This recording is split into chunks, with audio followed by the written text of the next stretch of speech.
प्रभु यीशु मसीह के सामर्थ्य नाम में आप सबों को जय मसीह की। आज के मनन का भाग हमने लिया है रोमियो की किताब, अध्याय 12 उसकी 9 आयत। लिखा है, प्रेम निष्कपट हो, बुराई से घृणा करो, भलाई में लगे रहो। कई बार लोग हमसे सवाल करते हैं, आप एक प्रचारक क्यों बने और आपके प्रचार करने का उद्देश्य क्या है। तरह तरह के लोग अलग अलग तरीके से सवाल करते हैं और मैं आपसे कहना चाहता हूं, इन संदेशों के माध्यम से परमेश्वर ने कुछ दिन पहले मुझसे बात करी। क्यों हमें प्रचार करना है या क्यों हम मसीह के सेवक कहलाए जाते हैं। क्या होता है जब एक व्यक्ति मसीह को जानता है। और मैं आपसे कहना चाहता हूं, जब हम यीशु मसीह को प्रभु कर जानते हैं, जो सबसे पहली बात परमेश्वर का वचन हमारे जिंदगी में बढ़ने के लिए कहता है, और वो ये है कि हमारा प्रेम निष्कपट हो। निष्कपट का मतलब क्या है? उसके भीतर, जिसके भीतर कोई कपट नहीं है। एक ऐसा प्रेम जिसके भीतर कोई लोभ और स्वार्थ नहीं है। जब मैं आज आपसे हर दिन परमेश्वर के वचन का प्रचार करता हूं, प्रभु मेरे मन को जानता है। जब मैं हर दिन प्रचार कर रहा हूं, पिछले कई सालों से कर रहा हूं, 2000 से ऊपर संदेश हो चुके हैं, और एक बार भी मेरे मन के भीतर ये नहीं आया कि कोई ऐसी बात मैं कहूं कि जिसके द्वारा मैं आप सबों को अपने तरफ आकर्षित कर सकूं। नहीं, क्योंकि मेरी सोच हमेशा ये रहती है और मेरी प्रार्थना हमेशा ये रहती है कि प्रभु, जैसे यूहन्ना बपतिस्मा देने वाले ने कहा कि अवश्य है कि मैं घटूं और मेरा परमेश्वर मेरी जिंदगी के द्वारा बढ़ने पाए। प्रभु ने हमें बुलाया है ताकि हम एक दूसरे से निष्कपट प्यार करें। जब एक दूसरे की मदद करें तो उसके भीतर कपट ना हो। जब आप मेरी सहायता करें, मैं आपकी सहायता करूं, तो इस उद्देश्य के साथ ना हो कि आप मेरी मदद कर रहे हैं तो मैं आपकी करूंगा, और जब मैं आपकी मदद कर रहा हूं आप मेरी मदद करेंगे। नहीं, मैं आपसे कहना चाहता हूं, जो बात मसीहों को अलग पंक्ति में उठाकर खड़ी करती है, और वो ये है, परमेश्वर ने भी अनुग्रह दिया है, हम निष्कपट प्रेम करते हैं। दूसरी बात, बुराई से घृणा करो।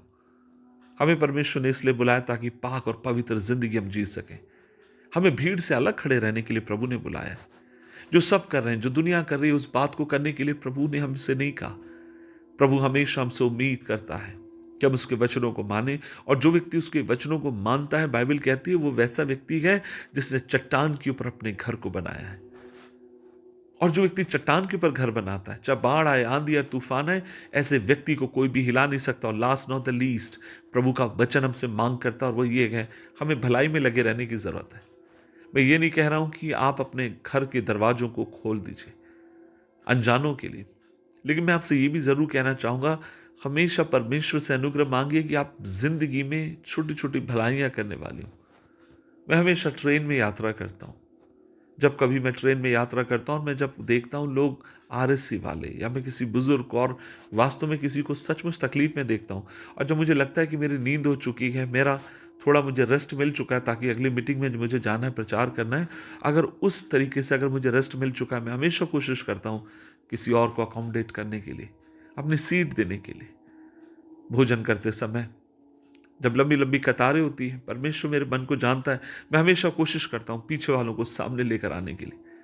क्या मैं ये कहना चाहता हूं कि मैं बहुत भलाई करने वाला इंसान हूं? नहीं, लेकिन प्रभु का वचन मुझसे मांग करता है, जब मैं ये कहता हूं कि यीशु मेरा प्रभु है, यीशु मेरी जिंदगी का उद्धार करता है, तो ये तीन चीजें मेरी जिंदगी से मांगता है: निष्कपट प्रेम, बुराई से घृणा, और भलाई के द्वारा अपने परमेश्वर के नाम की महिमा करना। आज प्रभु हमें अनुग्रह दे, बल दे, ताकि हम अपने प्रभु के नाम के निमित्त खड़े रहने पाए। मैंने बहुत साल पहले एक व्यक्ति की गवाही सुनी। एक विश्वासी था जो ट्रेन से यात्रा कर रहा था, और उसने देखा कि कोई और व्यक्ति उसकी सीट के ऊपर बैठा हुआ है, और उसने उस व्यक्ति से कहा, भाई क्या आप हट सकते हैं, मेरी सीट है। और जो बैठा हुआ था वो हटने के लिए तैयार नहीं था, और कुछ देर के बाद जिसकी सीट थी वो बाथरूम के पास जाकर खड़ा हो गया। टीटी ने आकर पूछा, आपकी सीट कौन सी? उसने कहा, मेरी वो है। और उन्होंने कहा, कोई मेरी सीट पर बैठा है। टीटी ने कहा, आपने उनको उठाया क्यों नहीं? उसने कहा, मैंने उठाने की कोशिश करी, लेकिन वो व्यक्ति अभद्र व्यवहार करने लगा। मैं एक मसीह व्यक्ति हूं, मैं गाली नहीं दे सकता हूं, मैं धक्का नहीं मार सकता हूं। टीटी ने इस बात को सुनकर बहुत आश्चर्यचकित हो गया।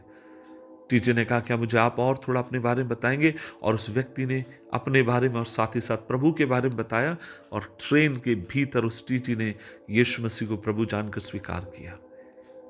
मैं आपसे क्या कहना चाहता हूं, प्रभु हमें ऐसी जिंदगी दे ताकि जिंदगी के द्वारा सिर्फ और सिर्फ प्रभु के नाम की महिमा हो, उसका नाम ऊंचा किया जाए, उसकी इच्छा हमारी जिंदगी में पूरी हो। प्रार्थना करें। प्रभु जी हम धन्यवाद देते हैं इस दिन के लिए, इस वचन के लिए। अनुग्रह दे कि प्रभु जी हमारी जिंदगी के हर पल हम सिर्फ और सिर्फ तेरे नाम को ऊंचा करें, तेरी इच्छाओं को पूरी करें, तेरी मर्जी पर चलते रहें, यीशु मसीह के नाम में। आमीन, आमीन, आमीन।